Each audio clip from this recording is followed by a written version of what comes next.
ನಮಸ್ಕಾರ ವೀಕ್ಷಕರೇ. ರಾಜ್ಯದಲ್ಲಿ ಲೋಕಸಭಾ ಚುನಾವಣೆಯ ಕಾವು ಬಿಸಿ ಏರ್ತಿರ್ತಕ್ಕಂಥ ಈ ಸಂದರ್ಭದಲ್ಲಿಯೇ ಅನೇಕ ರಾಜಕೀಯ ಮುಖಂಡರ ಆಯಾರಾಮ್ ಗಯಾರಾಮ್ ನಡೀತಿರ್ತಕ್ಕಂಥದ್ದು ನಮಗೆಲ್ಲ ಗೊತ್ತೇ ಇದೆ. ಒಂದು ಪಕ್ಷದ ನಾಯಕರು ತಾವಿರ್ತಕ್ಕಂಥ ಪಕ್ಷವನ್ನು ತೊರೆದು ತನ್ನ ವಿರೋಧ ಪಕ್ಷಕ್ಕೆ ಸೇರ್ಪಡೆಯಾಗ್ತಿರ್ತಕ್ಕಂಥದ್ದು. ಈ ಒಂದು ಪ್ರಕ್ರಿಯೆಗೆ ಈಗಾಗಲೇ ಎಲ್ಲ ರಾಜಕೀಯ ಪಕ್ಷಗಳು ಚಾಲನೆಯನ್ನು ಕೊಟ್ಟಿರ್ತಕ್ಕಂಥದ್ದನ್ನು ನಾವು ನೋಡಿದ್ದೇವೆ. ಅದೇ ರೀತಿ ಇದೀಗ ತುಮಕೂರು ಲೋಕಸಭಾ ಕ್ಷೇತ್ರದ BJPಯ ಟಿಕೆಟ್ ಆಕಾಂಕ್ಷಿಯಾಗಿದ್ದಂತಹ ಮಾಜಿ ಸಂಸದ ಮುದ್ದಹನುಮೇಗೌಡರವರು ಇದೀಗ BJPಯನ್ನು ತೊರೆದು ಇವತ್ತಾನೇ ಕಾಂಗ್ರೆಸ್ಸನ್ನು ಸೇರ್ಪಡೆಯಾಗಿದ್ದನ್ನು ನಾವು ಕೂಡ ನೋಡಿದ್ದೇವೆ. ಹಾಗೆಯೇ ಕಳೆದ 15-20 ದಿನಗಳ ಹಿಂದಷ್ಟೇ ಕರ್ನಾಟಕದ ಮಾಜಿ ಮುಖ್ಯಮಂತ್ರಿ ಪ್ರಭಾವಿ ಲಿಂಗಾಯತ ಮುಖಂಡ ಜಗದೀಶ್ ಶೆಟ್ಟರ್ ಅವರು ಕಾಂಗ್ರೆಸ್ಸನ್ನು ತೊರೆದು BJPಯನ್ನು ಸೇರ್ಪಡೆಯಾಗಿದ್ದನ್ನು ಕೂಡ ನಾವು ನೋಡಿದ್ದೇವೆ.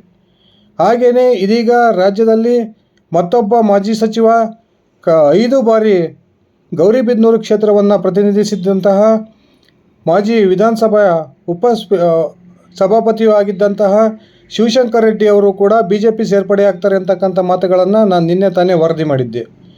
ಇದೀಗ ಮತ್ತೊಂದು ಸುದ್ದಿ ಕಾಂಗ್ರೆಸ್ ಮೂಲಗಳಿಂದ ಹೊರಬರ್ತಾ ಇದೆ. ಕರ್ನಾಟಕ ಸರ್ಕಾರದ ಮಾಜಿ ಪ್ರಭಾವಿ ಸಚಿವರೊಬ್ಬರು ಇದೀಗ BJPಯನ್ನು ತೊರೆದು ಕಾಂಗ್ರೆಸ್ಗೆ ಸೇರ್ಪಡೆಯಾಗ್ತಾರೆ ಅಂತಕ್ಕಂಥ ಚರ್ಚೆಗಳು ಇದೀಗ ಕಾಂಗ್ರೆಸ್ನ ವಲಯದಲ್ಲಿ ಆರಂಭಗೊಂಡಿದ್ದಾವೆ.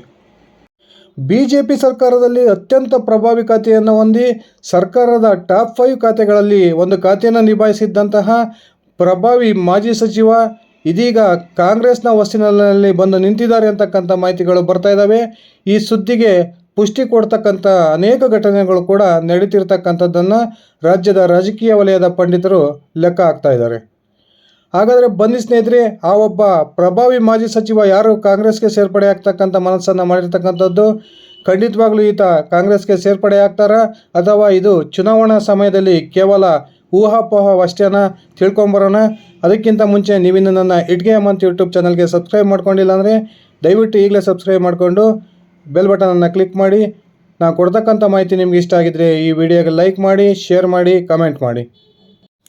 ಕಳೆದ 2023ರ ವಿಧಾನಸಭಾ ಚುನಾವಣೆಯಲ್ಲಿ ಪ್ರದೀಪ್ ಈಶ್ವರ್ ಅವರ ವಿರುದ್ಧ ಹೀನಾಯ ಸೋಲನ್ನು ಕಂಡಂತಹ ಕರ್ನಾಟಕದ ಮಾಜಿ ಆರೋಗ್ಯ ಸಚಿವ ಡಾಕ್ಟರ್ ಕೆ ಸುಧಾಕರ್ ಅವರು ಕಾಂಗ್ರೆಸ್ಸನ್ನು ಸೇರ್ಪಡೆಯಾಗ್ತಾರೆ ಅಂತಕ್ಕಂಥ ವದಂತಿಗಳು ಇದೀಗ ರಾಜ್ಯದ ಕಾಂಗ್ರೆಸ್ ವಲಯದಲ್ಲಿ ಹಬ್ತಾ ಇದ್ದಾವೆ. ಈಗಾಗಲೇ ಚಿಕ್ಕಬಳ್ಳಾಪುರ ಲೋಕಸಭಾ ಕ್ಷೇತ್ರದಿಂದ BJPಯ ಟಿಕೆಟ್ ಆಕಾಂಕ್ಷಿಯಾಗಿ ಇಡೀ ಕ್ಷೇತ್ರದಲ್ಲಿ ಒಂದು ಸುತ್ತಿನ ಪ್ರಚಾರ ಕಾರ್ಯವನ್ನೇ ಪೂರ್ಣಗೊಳಿಸಿರ್ತಕ್ಕಂಥ ಸುಧಾಕರ್ ಖಂಡಿತವಾಗ್ಲೂ ಈಗ ಕಾಂಗ್ರೆಸ್ಸನ್ನು ಸೇರ್ಪಡೆ ಆಗ್ತಾರೆ ಅಂತಕ್ಕಂಥ ವದಂತಿಗೆ ಕೆಲವೊಂದು ಪುಷ್ಟಿ ಕೊಡ್ತಕ್ಕಂಥ ಘಟನೆಗಳು ನಡೀತಾ ಇರ್ತಕ್ಕಂಥದ್ದನ್ನು ನಾವೆಲ್ಲ ಗಮನಿಸ್ತಾನೆ ಬಂದಿದ್ದೇವೆ. ಸುಧಾಕರ್ ಕಳೆದ ವಿಧಾನಸಭಾ ಚುನಾವಣೆಯಲ್ಲಿ ಯಾವಾಗ ಪ್ರದೀಪ್ ಈಶ್ವರ್ ಅವರ ವಿರುದ್ಧ ಸೋಲನ್ನು ಕಂಡರೋ ಆ ಸೋಲನ್ನು ಕಂಡ ನಂತರ ಸುಧಾಕರ್ ಅವರ ಬೆಂಬಲಿಗರು ಹಾಗೆ ತನ್ನ ಜೊತೆಗಿದ್ದಂಥ ಹಳೆಯ ಕಾಂಗ್ರೆಸ್ ಕಾರ್ಯಕರ್ತರು ಸುಧಾಕರ್ ಅವರಿಗೆ ಕಾಂಗ್ರೆಸ್ಗೆ ವಾಪಸ್ ಆಗಬೇಕು ಅಂತಕ್ಕಂಥ ಒತ್ತಾಯವನ್ನು ಮಾಡ್ತಾನೆ ಬಂದಿದ್ದನ್ನು ಸುಧಾಕರ್ ಅವರೇ ಮಾಧ್ಯಮಗಳ ಮುಂದೆ ಸ್ಪಷ್ಟಪಡಿಸಿದ್ದನ್ನು ನಾವು ನೋಡಿದ್ದೇವೆ. ಇದೀಗ ಚಿಕ್ಕಬಳ್ಳಾಪುರ ಲೋಕಸಭಾ ಕ್ಷೇತ್ರದಿಂದ BJPಯ ಟಿಕೆಟನ್ನು ಬಯಸಿ ಕ್ಷೇತ್ರದಲ್ಲಿ ಪ್ರಚಾರ ಕಾರ್ಯವನ್ನು ಕೈಗೊಂಡಿರ್ತಕ್ಕಂಥ ಸುಧಾಕರ್ ಅವರಿಗೆ ಯಲಹಂಕದ ಶಾಸಕ SR ವಿಶ್ವನಾಥ್ ಅವರ ತೀವ್ರ ಪ್ರತಿರೋಧದಿಂದ ಇದೀಗ ಬಹುತೇಕ ಸುಧಾಕರ್ ಅವರಿಗೆ ಟಿಕೆಟ್ ಕೈತಪ್ಪುತ್ತೆ ಅಂತಕ್ಕಂಥ ಮಾಹಿತಿಗಳು ಲಭ್ಯವಾಗಿವೆ. ಈ ಕಾರಣಕ್ಕಾಗಿ ಇದೀಗ ಸುಧಾಕರ್ ಅವರು BJPಯನ್ನು ತೊರೆಯೋ ಮನಸ್ಸನ್ನು ಮಾಡಿದ್ದಾರೆ ಅಂತಕ್ಕಂಥ ಮಾಹಿತಿಗಳು ಬಂದಿದ್ದು, ಸ್ಥಳೀಯ ಕಾಂಗ್ರೆಸ್ ನಾಯಕರೊಂದಿಗೆ 1-2 ಸುತ್ತಿನ ಮಾತುಕತೆಗಳನ್ನು ಸುಧಾಕರ್ ಈಗಾಗಲೇ ಪೂರ್ಣಗೊಳಿಸಿದ್ದಾರೆ ಅಂತಕ್ಕಂಥ ಒಂದು ಸ್ಪಷ್ಟ ಮಾಹಿತಿಗಳು ಕೂಡ ಲಭ್ಯವಾಗ್ತಾ ಇದ್ದಾವೆ. ಹಾಗೆಯೇ ತಮ್ಮ ಬಾಂಬೆ ಟೀಮ್ನ ಕೆಲವಾರು ಶಾಸಕರೊಂದಿಗೆ ಈಗಾಗಲೇ ಮಾತುಕತೆಯನ್ನು ಮಾಡಿರ್ತಕ್ಕಂಥ ಸುಧಾಕರ್ ಅವರು ಕಾಂಗ್ರೆಸ್ಗೆ ಸೇರ್ಪಡೆ ಆಗ್ತಕ್ಕಂಥ ಪ್ರಯತ್ನಕ್ಕೆ ಕೈ ಹಾಕಿದ್ದಾರೆ ಅಂತಕ್ಕಂಥ ಮಾಹಿತಿಗಳು ಬರ್ತಾ ಇದ್ದಾವೆ. ಆದರೆ ಬಾಂಬೆ ಟೀಮ್ನ ಕೆಲವಾರು ನಾಯಕರು ನಾವು ಈಗಾಗಲೇ BJPಯಲ್ಲಿ ನೆಮ್ಮದಿಯಾಗಿದ್ದೀವಿ, ಪಕ್ಷವನ್ನು ತೊರೆಯೋದಿಲ್ಲ, ನಾವು BJPಯಲ್ಲಿ ಮುಂದುವರಿತೀವಿ ಅಂತಕ್ಕಂಥ ಸ್ಪಷ್ಟ ಮಾತುಗಳನ್ನು ಹೇಳಿದ್ದಾರೆ ಅಂತ ಕೂಡ ಮಾಹಿತಿ ಇದೆ. ಹಾಗಾದರೆ ಸುಧಾಕರ್ ಕಾಂಗ್ರೆಸ್ಸಿಗೆ ಬರ್ತೀವಿ ಅಂದ ತಕ್ಷಣವೇ ಸುಧಾಕರ್ ಅವ್ರನ್ನ ಕಾಂಗ್ರೆಸ್ ಪಕ್ಷ ಒಪ್ಕೊಳ್ಳುತ್ತಾ, ಅವ್ರನ್ನ ಸೇರ್ಪಡೆ ಮಾಡ್ಕೊಳ್ಳುತ್ತಾ? ಈ ಪ್ರಶ್ನೆ ಕಾಡ್ತಕ್ಕಂಥದ್ದು ಸಹಜ. ಖಂಡಿತವಾಗ್ಲೂ ಅಷ್ಟೊಂದು ಸುಲಭವಾಗಿ ಸುಧಾಕರ್ ಅವರ ಕಾಂಗ್ರೆಸ್ ಎಂಟ್ರಿಗೆ ಕಾಂಗ್ರೆಸ್ನಲ್ಲಿರ್ತಕ್ಕಂಥ ಬಣ ರಾಜಕೀಯ ಇದಕ್ಕೆ ಅವಕಾಶ ಕೊಡೋದಿಲ್ಲ ಅಂತಕ್ಕಂಥ ಚರ್ಚೆಗಳು ಕೂಡ ನಡೀತಾ ಇದ್ದಾವೆ.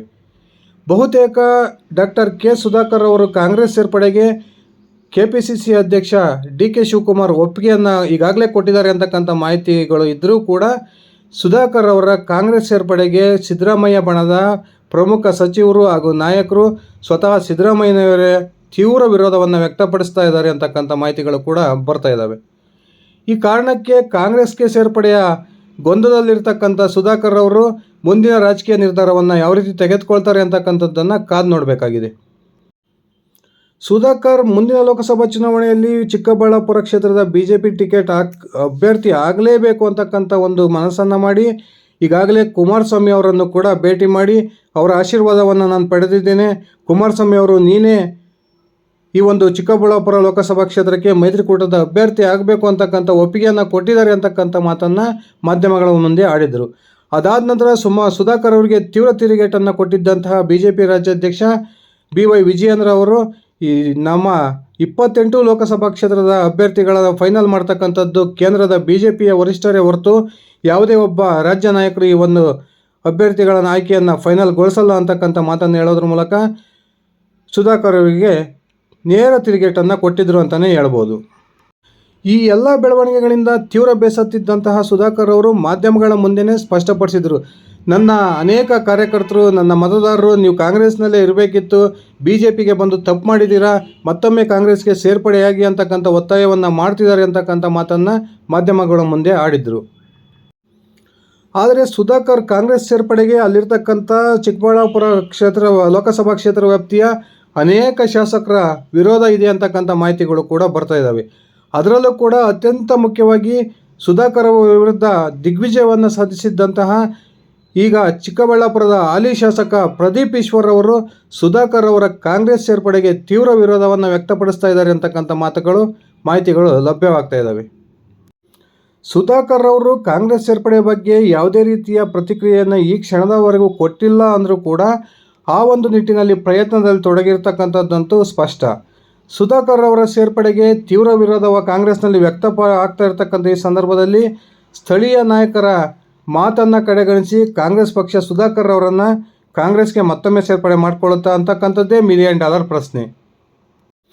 ಸುಧಾಕರ್ ಅವ್ರನ್ನ ಅತ್ಯಂತ ಹತ್ತಿರದ ಒಡನಾಡಿಗಳನ್ನು ಕೆಲವರಲ್ಲಿ ಹೇಳ್ತಕ್ಕಂಥ ಮಾತಿನ ಪ್ರಕಾರ ಸುಧಾಕರ್ ಅವರು ಯಾವುದೇ ಕಾರಣಕ್ಕೂ ಕಾಂಗ್ರೆಸ್ಗೆ ವಾಪಸ್ಸಾಗೋದಿಲ್ಲ, BJPಯಲ್ಲಿಯೇ 100ಕ್ಕೆ 100 ಟಿಕೆಟನ್ನು ಪಡಿತಾರೆ, ಆ ಮೂಲಕ ಚಿಕ್ಕಬಳ್ಳಾಪುರ ಲೋಕಸಭಾ ಕ್ಷೇತ್ರದ BJP ಅಭ್ಯರ್ಥಿಯಾಗಿ ಸ್ಪರ್ಧೆ ಮಾಡ್ತಾರೆ ಅಂತಕ್ಕಂಥ ಮಾತುಗಳನ್ನು ಅವರ ಆತ್ಮೀಯ ಬಳಗದವರು ಹೇಳ್ತಾ ಬಂದಿದ್ದಾರೆ. ಆದರೆ ಇದೀಗ ರಾಜ್ಯ ರಾಜಕಾರಣದಲ್ಲಿ ಇದೊಂದು ಗುಸುಗುಸು ಆರಂಭಗೊಂಡಿದ್ದು ಸುಧಾಕರ್ ಅವರು ಕಾಂಗ್ರೆಸ್ಸನ್ನು ಸೇರ್ಪಡೆ ಆಗ್ತಾರೆ ಅಂತಕ್ಕಂಥದ್ದು ಕೇವಲ ವದಂತಿಯ ಅಂತಕ್ಕಂಥ ಅನುಮಾನಗಳು ಬರ್ತಾ ಇದ್ದಾವೆ. ಯಾವಾಗ ಕಾಂಗ್ರೆಸ್ಸನ್ನು ತೊರೆದು ಕಾಂಗ್ರೆಸ್ ನಾಯಕರ ವಿರುದ್ಧವೇ ಹಿಗ್ಗಾಮುಗ್ಗಾ ವಾಗ್ದಾಳಿಯನ್ನು ನಡೆಸಿರ್ತಕ್ಕಂಥ ಸುಧಾಕರ್ ಅವರನ್ನು ಅವರು ನಡೆಸಿರ್ತಕ್ಕಂಥ ಎಲ್ಲ ವಾಗ್ದಾಳಿಗಳನ್ನು ಕ್ಷಮಿಸಿ ಖಂಡಿತವಾಗಲೂ ಕಾಂಗ್ರೆಸ್ನ ನಾಯಕರು ಅವರನ್ನು ಒಪ್ಕೊಳ್ತಾರೆ, ಅವರನ್ನು ಮತ್ತೊಮ್ಮೆ ಕಾಂಗ್ರೆಸ್ ಪಕ್ಷಕ್ಕೆ ಸೇರ್ಪಡೆ ಮಾಡ್ಕೊಳ್ತಾರೆ ಅಂತಕ್ಕಂಥ ಪ್ರಶ್ನೆಗೆ ಬಹುತೇಕ ಇಲ್ಲ ಅಂತಕ್ಕಂಥ ಉತ್ತರನೇ ನಮಗೆ ಬರ್ತಕ್ಕಂಥದ್ದು. ಆದರೆ ಇದೀಗ ಸುಧಾಕರ್ ಅವರನ್ನು ಕಾಂಗ್ರೆಸ್ಗೆ ಸೇರ್ಪಡೆ ಮಾಡಿಸಲೇಬೇಕು ಅಂತಕ್ಕಂಥ ಒಂದು ದೊಡ್ಡ ತಂಡ ಸುಧಾಕರ್ ಅವರ ಪರವಾಗಿ ಕಾಂಗ್ರೆಸ್ ಪಕ್ಷದಲ್ಲಿ ಬ್ಯಾಟಿಂಗನ್ನು ಮಾಡ್ತಾ ಇದೆ ಅಂತಕ್ಕಂಥ ಮಾಹಿತಿಗಳು ಕೂಡ ಬರ್ತಾ ಇದ್ದಾವೆ. ಕಾದು ನೋಡೋಣ ಸ್ನೇಹಿತರೆ, ಈ ಡಾಕ್ಟರ್ ಕೆ ಸುಧಾಕರ್ ಅವರ ಕಾಂಗ್ರೆಸ್ ಸೇರ್ಪಡೆ ನಿಜವಾಗ್ಲೂ ನಡೆಯುತ್ತಾ? ಆ ಮೂಲಕ ಸುಧಾಕರ್ BJPಗೆ ಬಹುದೊಡ್ಡ ಹೊಡೆತವನ್ನು ಕೊಡ್ತಾರಾ, ಅಥವಾ BJP ಈಗಾಗಲೇ ಸುಧಾಕರ್ ಅವರಿಗೆ ಟಕ್ಕರ್ ಕೊಡಲೇಬೇಕು ಅನ್ನೋ ಉದ್ದೇಶಕ್ಕೆ ಏನು ಗೌರಿಬಿದನೂರಿನ ಮಾಜಿ ಶಾಸಕ ಶಿವಶಂಕರ್ ರೆಡ್ಡಿ ಅವರಿಗೆ ಗಾಳ ಹಾಕಿದೆ, ಆ ಮೂಲಕ BJPನ ಇವರಿಗೆ ಟಕ್ಕರ್ ಕೊಡುತ್ತಾ? ಕಾದು ನೋಡೋಣ. ಇದಿಷ್ಟಾಗಿತ್ತು ಸ್ನೇಹಿತರೆ ಇವತ್ತಿನ ನನ್ನ ವಿಡಿಯೋ. ಧನ್ಯವಾದಗಳು.